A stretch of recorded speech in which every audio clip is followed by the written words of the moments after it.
Eh bien bonjour à toutes et à tous, ravi de vous retrouver pour une nouvelle vidéo. Dans la suite logique de présentation de la mini-extension non officielle Frostgrave and Dungeon, là je vais vous présenter le scénario qui va avec. Alors vous retrouverez les règles de ce jeu en visionnant la vidéo en haut à droite de cet écran. Vous pourrez télécharger le fichier ainsi que télécharger le fichier de ce scénario qui est au stade bêta test, donc dans la description de cette vidéo, dans le commentaire épinglé. Alors comme vous avez pu le voir en intro, là il s'agit de faire un scénario, ce qu'on appellerait dans le jargon one shot, c'est-à-dire on rentre et on sort. En l'occurrence, je ne vais pas vous présenter de nouveau les règles, simplement la spécificité de ce scénario. Alors, à savoir que vous retrouverez bien sûr, pour ceux qui ont chopé le fichier comme ça, vous retrouverez effectivement une vidéo d'accompagnement, c'est-à-dire celle-ci dans le fichier avec le lien. Voilà, si vous le passez à un collègue, il pourra en complément se rendre sur cette vidéo pour avoir quelques petites choses qu'il n'a peut-être pas compris dans l'écriture des règles, parce que c'est jamais évident d'écrire ce qu'on a dans la tête et puis ensuite de le tester comme j'expliquais dans ma vidéo précédente. Alors à savoir que je vais appliquer certaines spécificités liées à ce scénario qui ne sont pas, on va dire, officielles par rapport notamment au trésor, mais ça on va le voir tout au long de cette vidéo. Donc là c'est un peu particulier parce que on est dans les donjons et le matos il faut l'utiliser tout de suite, donc j'ai essayé de créer une table de trésor qui puisse être utilisable tout de suite, hormis voilà un accessoire, un grimoire, mais ça on le verra tout à l'heure. Donc pour jouer à ce scénario vous aurez besoin de dés, donc 20, et d'un dé 10. Donc le dé 10 va servir à jeter sur la table des trésors. Et pareil pour les D20. Alors j'espère que vous voyez bien le score parce qu'il est pas mal ici. Donc ça sera pour le retour, comme on dit certains abonnés. C'est sympa cette vue et puis on peut voir les résultats des dés. Et puis moi ça m'arrange parce que comme ça j'utilise qu'une caméra et je m'embête pas. Parce que c'est toujours un peu long de monter avec deux caméras. Voilà, donc alors vous aurez besoin de 3 paquets de cartes. Alors je ne sais pas si on va bien les voir ici. Donc 3 paquets de cartes. Alors hop, tenez. Voilà, elles sont là. Donc là, il y a Alaric le Templier, mais dans sa version Templier, parce que dans le jeu, il aura d'autres caractéristiques de base, parce qu'il n'a pas d'équipement pour l'instant, il est dans une cellule. Vous aurez besoin d'un paquet de cartes bleues, rouges et noires, ou de logos différents en fonction, bien sûr, des paquets de cartes que vous avez.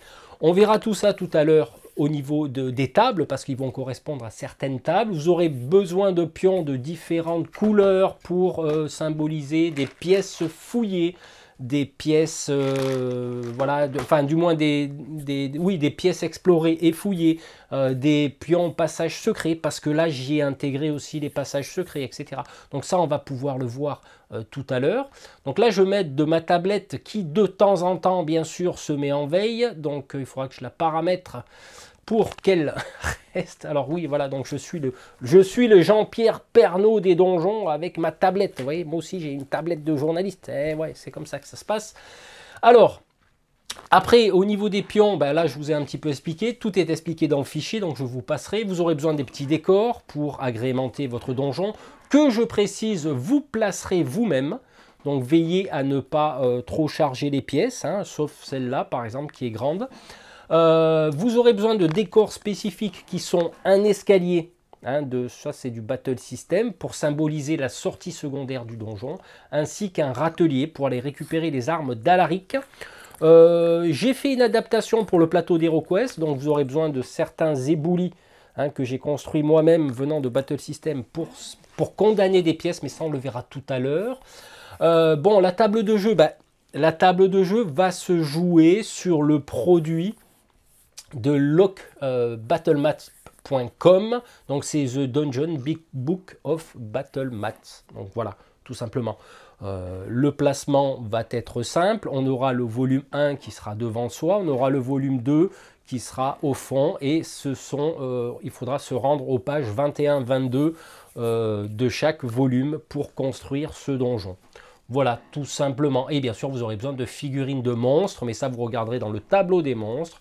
J'y ai incorporé des monstres, voilà, tournés un peu mort-vivant, parce que, bon, vu l'historique, effectivement, il y a le roi des ghouls qui s'est absenté du donjon. C'est lui qui pilote tout ça. Il a transformé ça en repère. Hein, c'est une ancienne prison. Il se peut que dans le jeu, il réapparaisse. Qui sait? On ne sait pas. Alors, bien sûr, le but du jeu, vous l'avez deviné, il faudra rentrer dans le donjon. Il faudra délivrer le seigneur templier Alaric et éventuellement trouver une sortie secondaire ou repartir par la sortie normale en fonction du danger, du niveau de danger qu'il va y avoir dans le donjon. Voilà, donc vous, quand vous allez découvrir dans quelle cellule se situe Alaric, il va avoir des caractéristiques de base, hein, il aura les caractéristiques du templier, mais sans l'armure et tout ce qui va avec. C'est à vous d'aller chercher dans une des pièces où se trouve l'armurerie pour lui ramener son matos. Donc ça, bien sûr, quand vous allez porter son matos, ça vous conférera des pénalités de mouvement. Ça, c'est les règles spéciales du scénario. À savoir que j'ai départagé en deux le donjon. Donc sur le côté supérieur, vous avez ce que j'appelle toutes les salles standards. Et dans le niveau inférieur, vous avez tout ce qui concerne les cellules.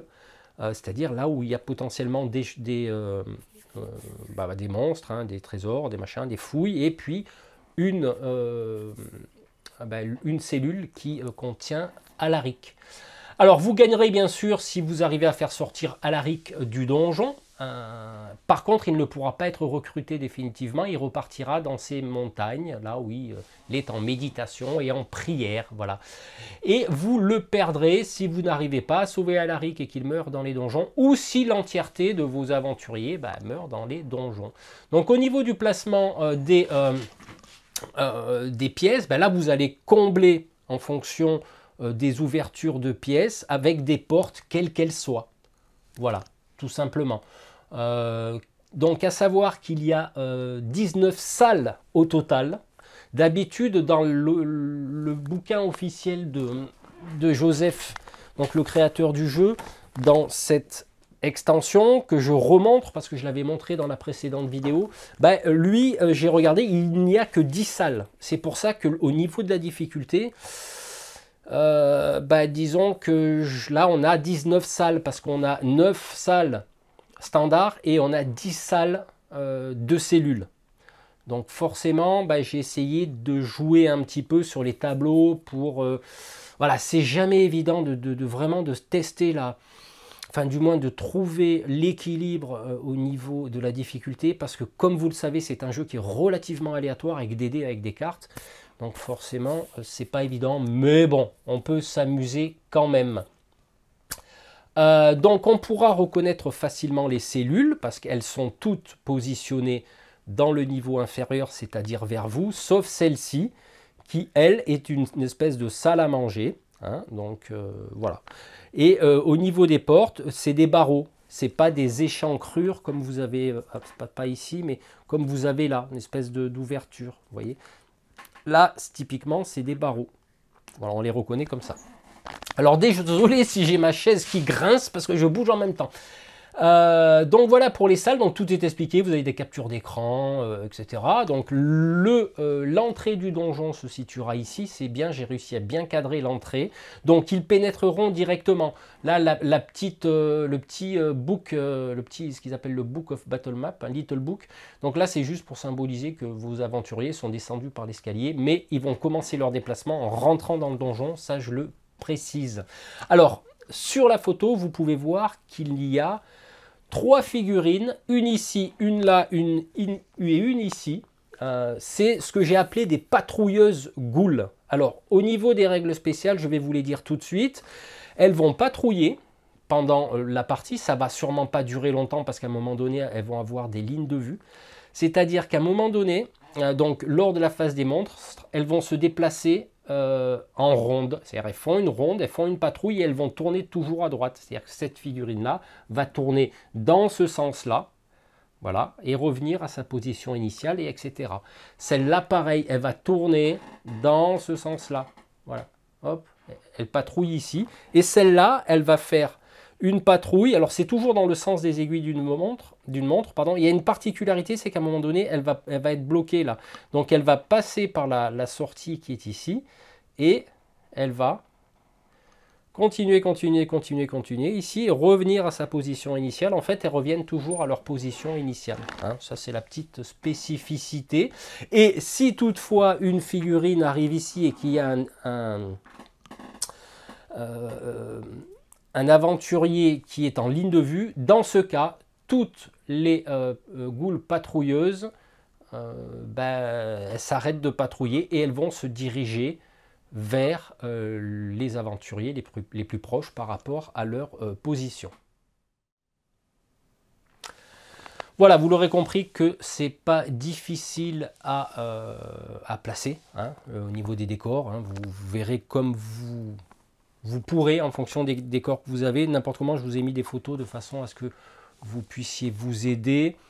Avant de passer au cœur du jeu, je vais juste vous montrer une règle spéciale au niveau des portes, parce que les règles spéciales interviennent à la fin du fichier, mais là c'est important que je vous les montre. À savoir que les portes qui sont situées sur les salles standards, eh ben, elles ont un seuil de difficulté d'ouverture de 10. Ça veut dire que toutes les portes des salles standards, pour y rentrer, il faudra réussir un jet de combat, hein, comme je l'ai expliqué dans les règles du donjon. Et la particularité des salles de cellules, elles, pour les ouvrir, il faudra qu'on ait un seuil de difficulté de 12. Voilà, c'est la différence entre les salles standards et les salles de cellules. C'est pour ça qu'il y a deux paquets de cartes différents. À ce sujet, on va passer maintenant au cœur du jeu qui vont être les cartes qui sont ici.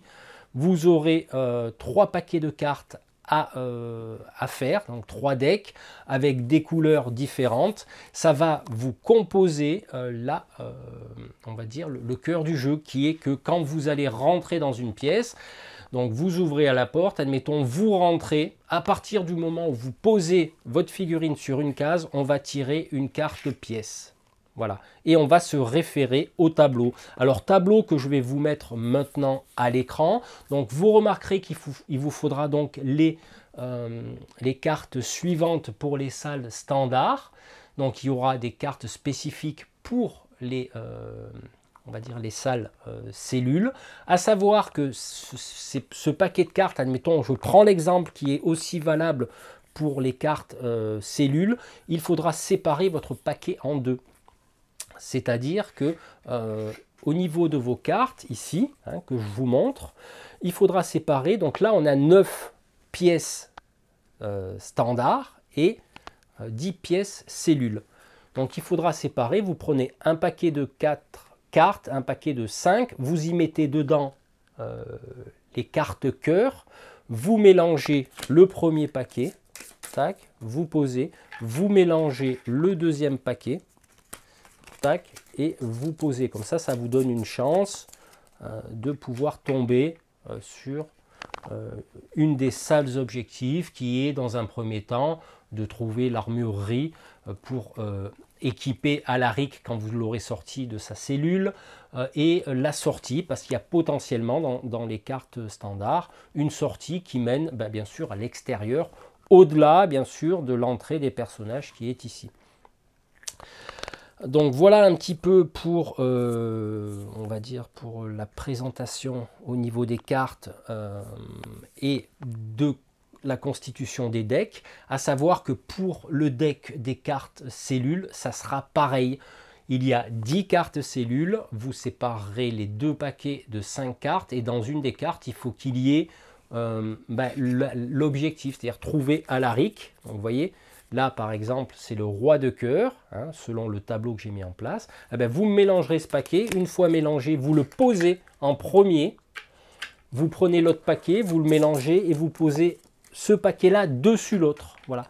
Ce qui veut dire que vous aurez le temps un petit peu d'explorer avant de trouver la cellule d'Alaric. Au niveau des cartes d'événements, alors les cartes événements, ça sera que du pique. Alors oui, je n'ai pas précisé, mais je vais y revenir. Ça sera des cartes pique. Il faut qu'il ne faut pas qu'elles se suivent. Contrairement avec, je ne sais pas si c'est avec Rangers ou Shadow Deep, je ne me rappelle plus, mais là, vous faites en sorte que les cartes des 3 decks ne se suivent pas. Hein, il ne faut pas que ça fasse 1, 2, 3, 4, 5, 6. Non, là, il faut mélanger les chiffres au départ, et tac, et comme ça, c'est un petit peu la surprise. Voilà pour les cartes. Alors oui, je reviens sur la symbolique des cartes. Il s'avère que je me suis dit, et comme je le spécifie dans les règles, chaque fois qu'on pioche une carte, admettons ici, hein, visuellement, c'est un cœur. Donc je sais pertinemment que j'ai eu de la chance sur ce coup-là. Bah, je trouve une des pièces objectifs. Donc la 8 de cœur, ça va être l'armurerie. Donc voilà, j'ai eu vraiment du cul. Hein. Admettons ça. Alors carreau, ça va être un peu mitigé. C'est mitigé le carreau, c'est-à-dire qu'il potentiellement il y a des monstres et il y a des trésors. Le trèfle, c'est de la chance. Ou la chance, ben, je trouve un trésor qui n'est pas gardé. Pique, ça va être plutôt du monstre. Hein. Ça, il ne faut pas... Monstre, piège. Alors bien sûr, nous allons avoir dans le donjon des monstres, des pièges. On pourra fouiller des salles, on pourra trouver des passages secrets. Donc là, au niveau des trucs, je me suis bien régalé à faire tout ça. Donc vous regarderez la mise en place des cartes sur le donjon, hein, sur les cartes événements. Donc salle standard, salle spécifique, cellule et événements. Alors au niveau de la table des trésors, j'ai voulu un petit peu limiter par rapport aux règles officielles, parce que je me suis dit, il faut quand même que les personnages qui trouvent un trésor, quel qu'il soit, il faut qu'ils puissent l'utiliser tout de suite. C'est pour ça que j'ai constitué une table des fouilles et trésors, parce que effectivement, on va pouvoir fouiller une pièce que je vais vous expliquer tout à l'heure. Donc je me suis dit... Allez, on va utiliser un des 10, on jette le dé, on consulte le résultat, en l'occurrence c'est 9. Là, je trouve une arme lourde que je peux utiliser tout de suite. Donc, on pourra trouver de l'or, des armes, et là, j'y ai intégré un élément beaucoup plus spécifique qui est un grimoire. Mais pour le grimoire, il faudra faire 10. Donc, on a une chance sur 10 de pouvoir choper un grimoire. À savoir qu'au niveau des fouilles de pièces, il y aura un seuil de difficulté. Par exemple, vous rentrez... Hop, vous réussissez votre jet, vous rentrez dedans, vous tirez une carte, on va vous dire, cette pièce peut être fouillée, mais il faudra effectuer un seuil de difficulté de 12 sur votre volonté. Je jette mon dé, je fais 10, admettons en volonté j'ai 12, je réussis à fouiller la pièce, hein, il n'y a pas de voilà, en fait l'action de fouille, je dis des bêtises, elle va se faire, vous ouvrez la porte, vous rentrez, donc ouverture de la porte avec un jet de combat, c'est une action, rentrer, c'est une autre action, ben, vous pourrez fouiller au tour d'après, mais on vous spécifie que cette pièce peut être fouillée. Donc, au tour d'après, je dépense une action pour fouiller, et je fais 12, et je tire un dé, hop, je tombe sur 8, je consulte ce que veut dire 8, bah 8 c'est une armure légère par exemple, vous voyez, donc fouiller est une action, voilà. On peut trouver éventuellement des passages secrets, alors je vais vous trouver ça pour l'exemple, parce que vous rentrez dans une pièce, voilà, hop, je consulte mon tableau. Alors, vous allez rentrer, alors une action, 2 actions, vous rentrez dedans, on vous dit, bah, dans cette pièce est vide, vous pourrez la fouiller. Donc, vous dépenserez au tour d'après, on va dire, une action, à moins qu'effectivement vous soyez en soutien, c'est à vous de jouer une action, 2 actions. Voilà, et vous tirez la carte, elle vous dit vous pouvez la fouiller, pas de souci. Et comme dans les règles on peut passer au travers d'un allié, ben, vous utiliserez l'autre perso qui est venu en soutien et qui rentre et qui jette un jet de fouille. Hein. Et admettons il a fait 17, il a réussi, et là on lui dit vous trouvez un passage secret. Alors c'est intéressant justement à ce niveau-là, parce que vous allez placer un pion passage secret selon comme c'est écrit dans le tableau d'événements. Par exemple, vous pourrez avoir un pion passage secret en priorité à droite de l'entrée. En haut, s'il n'y a rien ici, par exemple cette pièce-là, il n'y a rien, bah, en haut, ou dans l'essence des aiguilles d'une montre, etc. Pour que ça tombe, là j'utilise un pion par exemple de Zombicide Black Plague pour stipuler que c'est un passage secret, pour que ça tombe logiquement à côté d'une pièce. Mais par contre, effectivement, il se peut, alors c'est pas le cas ici, mais il se peut que vous ayez une pièce seule, comme c'est le cas dans HeroQuest, il y a une pièce centrale, ça va donner sur un couloir. Donc après, il faut être logique avec les règles. Voilà, vous trouvez un passage secret, en priorité, ça sera pour accéder dans une autre pièce. Et c'est vrai que de préférence, allez, la logique voudrait que ça soit une pièce qui ne soit pas explorée, parce que ça ne sert à rien. Mais ces passages secrets peuvent servir de fuite si vous êtes pris en chasse. Voyez. Alors, qu'est-ce que je vous ai... Bon, il y a une table des fouilles, ça je vous en ai parlé. Les règles spéciales, donc le transport d'Alaric. Le matos d'Alaric, c'est une pénalité de mouvement par rapport aux règles officielles de transport de trésors. Ça, je ne vous apprends rien. Les passages secrets, je vous l'ai expliqué. Si vous n'avez aucune possibilité dans les pièces, alors choisissez plutôt une pièce qui n'a pas été explorée, au cas où. Hein, voilà, c'est logique quand même, il faut s'amuser, hein, comme je le répète tout le temps. Le déplacement des patrouilleurs ghouls, on en a parlé. Hein, dès qu'ils sont en ligne de vue d'un aventurier, nous on commence à explorer. Tac, le mec il arrive là, poum. Donc forcément ils vont faire leurs 2 actions de mouvement et forcément à un moment donné, ils vont tomber en visuel, à moins que vous planquiez dans les pièces, dans les salles, ce qui va aussi jouer en une forme d'infiltration. Vous voyez, une forme de commando. Tac, on va s'infiltrer. Sauf que au 3e tour, quand je vais tirer une carte, cette 2 piques. Cette 2 piques, il va y avoir des monstres et forcément, ils vont venir vers vous. Là, ça va être... Par contre, au bout du 3e tour, ça va commencer à chauffer. Les autres continueront à faire leur ronde, mais dès qu'il y a un perso, elles vont se diriger vers lui. Qu'est-ce que j'oublie là? Déplacement des monstres, c'est fait. Donc, ils vont spawner à un numéro et puis ils vont venir vous chatouiller les oreilles. Modification pour la coop, oui c'est bon, ça je vous en ai parlé. Mode solo, on tire une carte tous les 3 tours, une carte événement. Mode coop tous les 2 tours, c'est histoire de mettre la pression. Après il y a une histoire d'expérience, hein, vous réussirez une fouille, vous trouverez un passage secret, donc ça va vous donner de l'expérience, mais en fonction de ce que vous allez faire, bien sûr, mais vous ne devrez pas dépasser sur la totalité du scénario un maximum de 300 points d'expérience. Voilà, vous pouvez faire tout ce que tu veux, vous allez ce que vous voulez. En fait, vous allez pouvoir gagner de l'expérience en réussissant une fouille, en trouvant un passage secret, en désamorçant un piège, parce que effectivement, quand vous allez rentrer dans une pièce, vous tirez une carte, il dit attention, il y a un piège, veuillez faire un seuil de difficulté, de volonté, de temps. Dans ce cas-là, si vous ratez, il se passe des trucs. Si vous réussissez, vous désamorcez le piège et vous gagnez de l'expérience. Oui, ça c'est bien.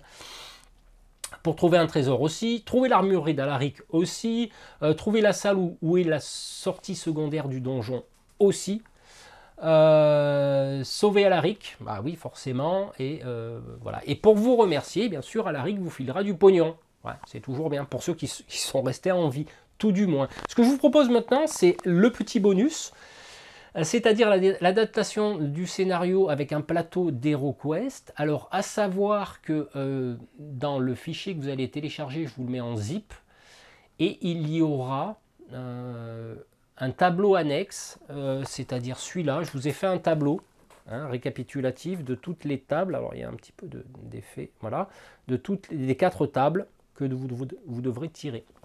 Donc, les tables standards, les salles cellules, les cartes événements et les fouilles et trésors. Donc les cartes événements, ça contient les monstres, je le rappelle. Allez, on va regarder ensemble un plan d'HeroQuest. Comme ça, pour ceux qui ont le jeu et qui n'ont pas ce produit, j'ai essayé d'adapter HeroQuest, qui me semblait le plateau le plus, on va dire... le plus connu, parce qu'après vous avez du Tenfold Dungeon, mais il n'y a pas 20 pièces dans Tenfold Dungeon, donc il y en a 19. Tenfold Dungeon, j'arrive pas à le prononcer. Et puis pour le reste, après il y a du Warhammer Quest, enfin il y a des trucs que vous pourrez éventuellement adapter. Voilà, allez, je vous montre le petit bonus pour HeroQuest. Allez, comme on peut le voir à l'écran, donc là j'ai adapté comme j'ai pu à un plateau d'HeroQuest. Alors à savoir que je vous ai mis la légende va dire, dans le fichier. Vous remarquerez ici que vous avez les goules, hein, les goules patrouilleuses. Ensuite, les pièces 1 et 2 sont des pièces qui se sont effondrées. Pourquoi? Ben parce qu'on a 19 salles dans mon scénario, et là, il y en a beaucoup plus. Donc, j'ai dû en supprimer 2. Donc, on va dire qu'elles se sont éboulées. Hein, elles se sont effondrées, pardon. À savoir que les cellules seront les pièces du bas. Donc, on retrouve bien 10 cellules. Et les salles du haut sont des salles standards. Donc du coup, là, on va y retrouver les 9 salles standards. Alors, à savoir que vous mettrez l'escalier sur le côté, mais la grande précision, et j'espère que vous avez vu, c'est que par rapport à votre vision du tableau, c'est-à-dire vous avez une vision qui vient de votre position d'en bas. Ce qui veut dire que le sigle en haut d'HeroQuest, eh ben, il sera inversé. Voilà. C'est juste la particularité de la présentation, enfin de l'adaptation à HeroQuest, à savoir que les portes, vous les placerez comme bon vous semble, parce que là je ne me suis pas amusé à placer les portes quand même, mais la restriction c'est qu'il faudra qu'il y ait une seule porte par salle. Voilà, ça c'est la, c'est la règle que j'ai pu mettre en place pour HeroQuest, ce qui vous laissera le choix de composer vos salles comme vous le désirez. Voilà, écoutez, on va conclure cette vidéo. Voilà, j'espère que cette vidéo vous aura plu. N'hésitez pas à télécharger le fichier dans la description de cette vidéo et dans le commentaire épinglé. C'est bien sûr, tout est en phase de test au niveau des règles, au niveau du scénario. Donc j'attends vos retours pour ceux qui sont intéressés de tester. À savoir qu'un scénario, on va dire, on va pas le tester en une fois ou deux. Hein. Ça va se faire sur plusieurs parties, parce que comme c'est un jeu qui est aléatoire au niveau des dés, donc forcément si vous avez de la chance à la première partie et vous n'avez pas de chance à l'autre partie, soit c'est trop facile, soit c'est trop difficile, c'est de l'aléatoire, donc forcément ça va dépendre aussi de la chance, du tirage de cartes ici que vous allez avoir. Vous voyez, il y a plein de facteurs qui font que d'un scénario à l'autre, ça peut changer. Voilà, écoutez, j'espère n'avoir rien oublié. Je vous souhaite bon jeu, à savoir qu'on se retrouvera pour la prochaine vidéo pour le gameplay test, hein, le test de la partie. Voilà, moi je ne vais pas la préparer, comme ça je vais être confronté aux problématiques que vous allez peut-être vous rencontrer en fonction des cas de figure au niveau des jeux, du jeu et des règles. Et puis comme ça, je prendrai le temps de dire, voilà, là il manquerait ça, donc je vais mettre à jour le fichier ou quoi que ce soit. Donc là, comme ça, je ne vais pas jouer. Ça sera une partie à blanc, hein, comme je l'ai faite pour Frostgrave, hein, de la création de mon scénario. Et voilà, comme ça on le fera en live. Et par la suite, prochaine vidéo, ça sera la présentation du nouveau jeu de Fatmax Edition, Arcade Fantasy. Hein, son nom porte bien son nom. Le titre porte bien son nom, étant donné que c'est là vous devrez évoluer, vous allez évoluer dans un monde Heroic Fantasy, mais le but va être de scorer. Donc comme dans les jeux d'arcade, voilà, vous aurez, voilà, ça a l'air bien sympa. J'attends le livret. Je finis la série Frostgrave et j'attaquerai le livret et je rattaquerai après l'élaboration d'autres scénarios pour Frostgrave and Dungeon. Écoutez, sur ce, je vous souhaite une bonne journée ou une bonne soirée. Et on se retrouve très bientôt. Allez, ciao!